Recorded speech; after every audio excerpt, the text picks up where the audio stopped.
Bago tayo mag-secret file, ilike mo muna ang video na to at mag-subscribe na sa aming YouTube channel. Don't forget to click the notification bell para hindi ka nahuhuli sa latest episode ng DJ Raqi's Secret Files.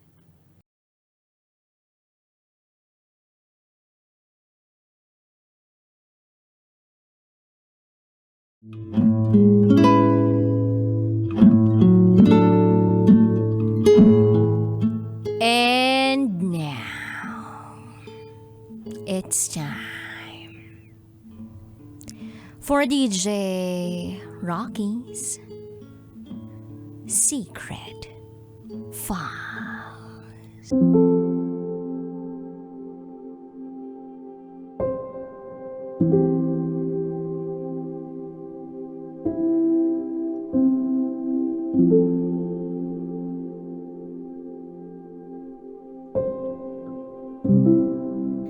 Inahas ng kaibigan ko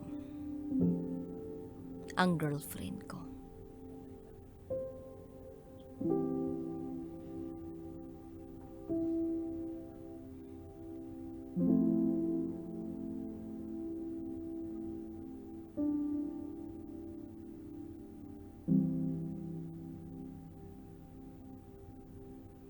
Hi, DJ Raqi.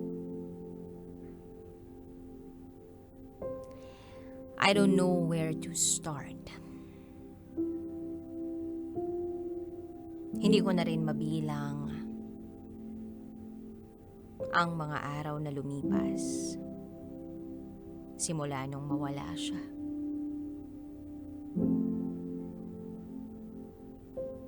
Itago mo ako sa pangalang V. 32 years old from Batangas.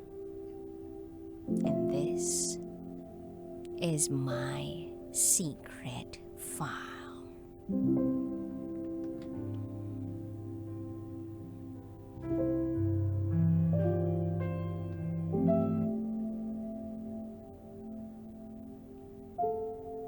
Yung storya namin, parang roller coaster. Nagkakilala kami ni Kay through Facebook because of a friend. Later on, na-develop sa isa't isa. By that time, 24 years old ako. At siya naman, 34 years old. Masungit nung una kaming nagkakilala. Hindi nga ako pinansin eh. Yung mga chat ko, walang reply. But after a week, nireplyan ako ng smile emoji. From there, nag-start ang conversation namin. August kami nagkakilala. And we decided na maging kami ng October. That time, nasa Singapore siya. Binook niya ako ng ticket to flew to her hometown at ma-meet siya in person. That was November. Grabe yung kaba at kilig ko, DJ Raqi.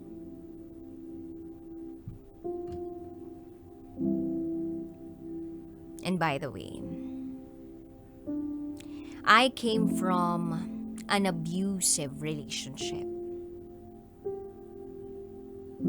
I am from an abusive lesbian partner. Bago ko siya makilala. Yung lesbian partner ko noon,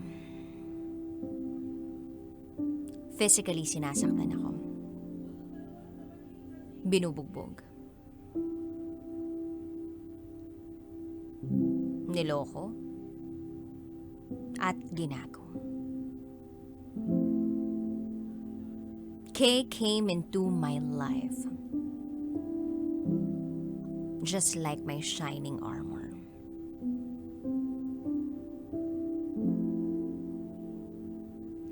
Sinagip niya ako sa kamatayan. Binuo niya ako ulit.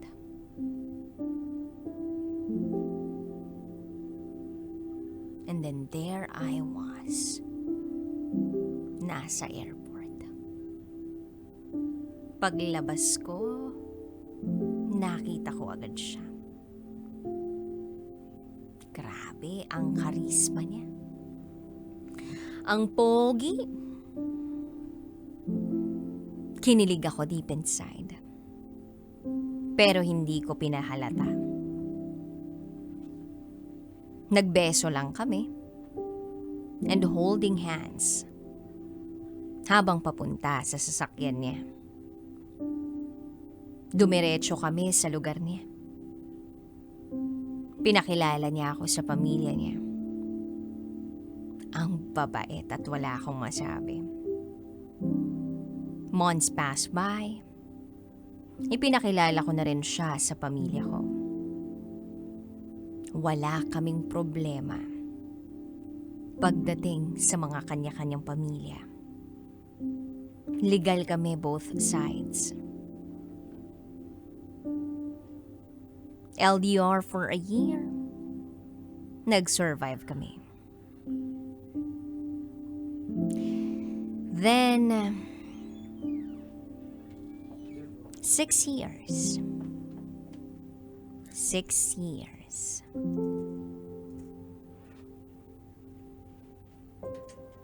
Then a year here in the Philippines.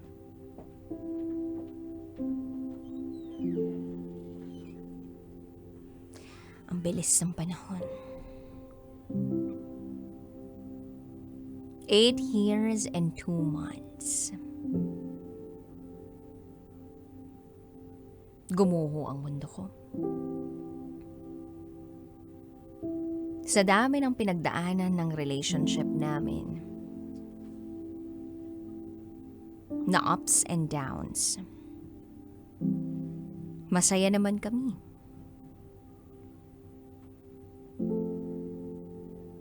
Akala ko walang away na hindi naaayos. Pero dumating yung pinakamalaking dagok ng buhay ko.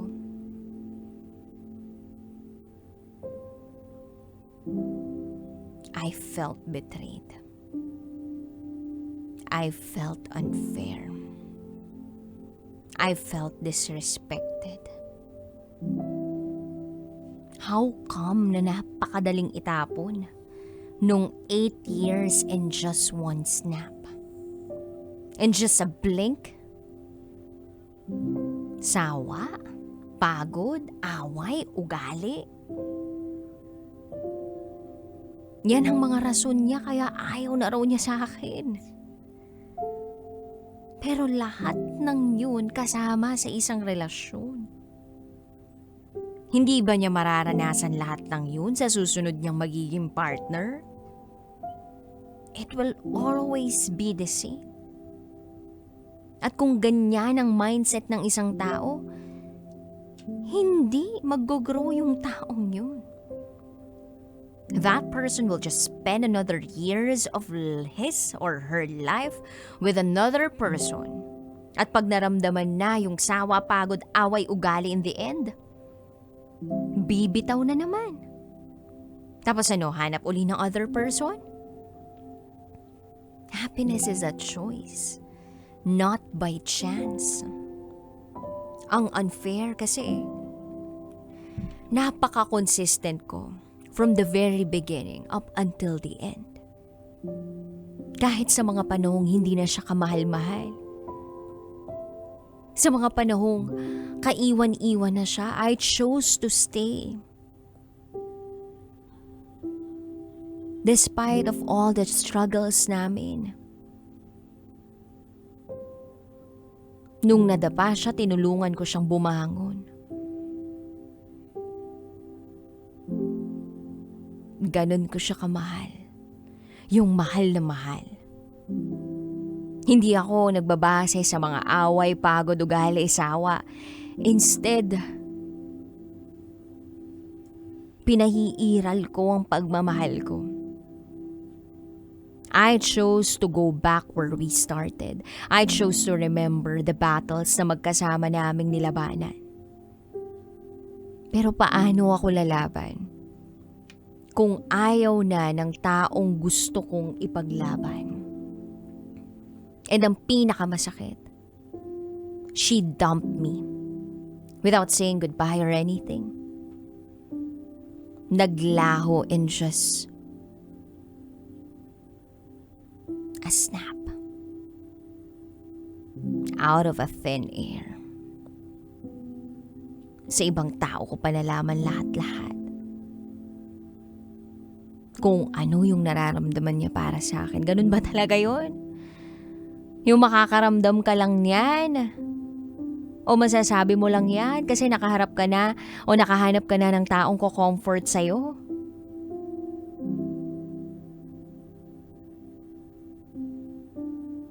Magkasama silang nag-New Year. Ang sakit na makitang magkasama sila. Yung partner ko at yung kaibigan kong itinuring. Ang saya-saya nila. Nagtatawanan, nagiinuman, magkatabi at magkaakbay pa. Na dapat ako yun. Proud and out pa sila na i-post sa social media para makita ko at para masaktan ako ng ilang beses.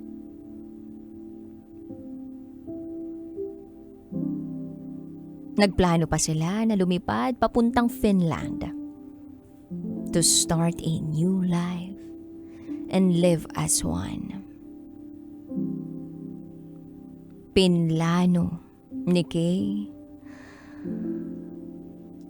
yung mga bagay na yun habang siya ay nasa isang relasyon na dapat ako ang kasama, na dapat ako ang nasa plano.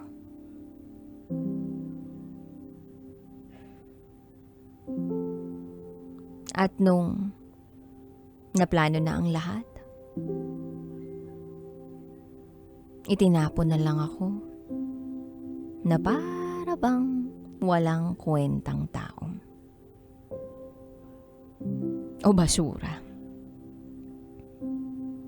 Yung basura na tao na nanatili sa tabi niya hanggang sa huli. Yung taong iniwan.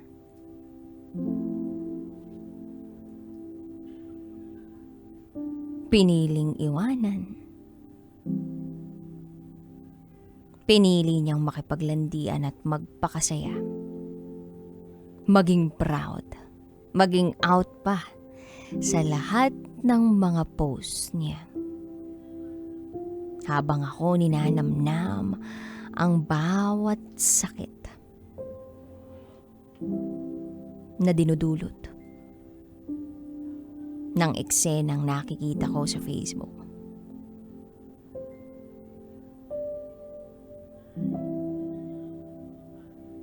My message to Kate?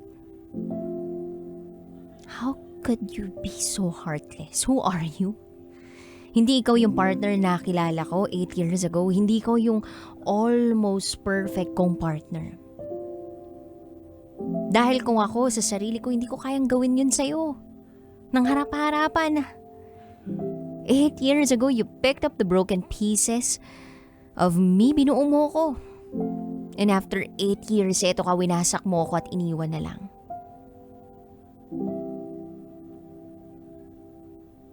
Ang tanging hiling ko lang naman, be brave and tell me directly everything, pero hindi mo pa rin nagawa. Hinang mo lang ako. Inantay mo lang ako na ako na ang bumitaw. 8 years of loving you. But also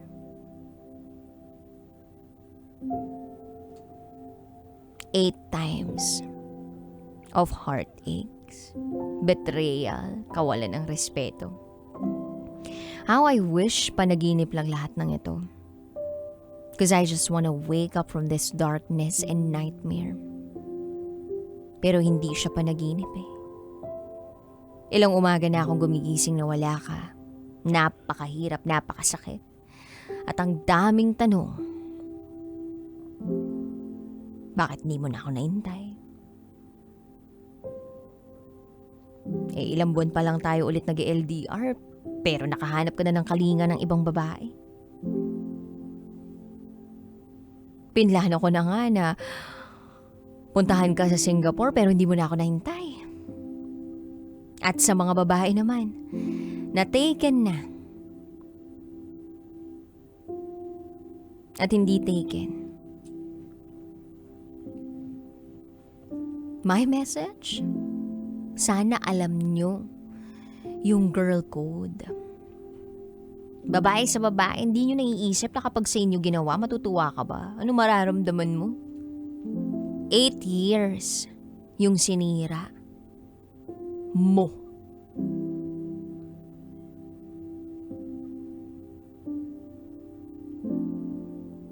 You ruined us.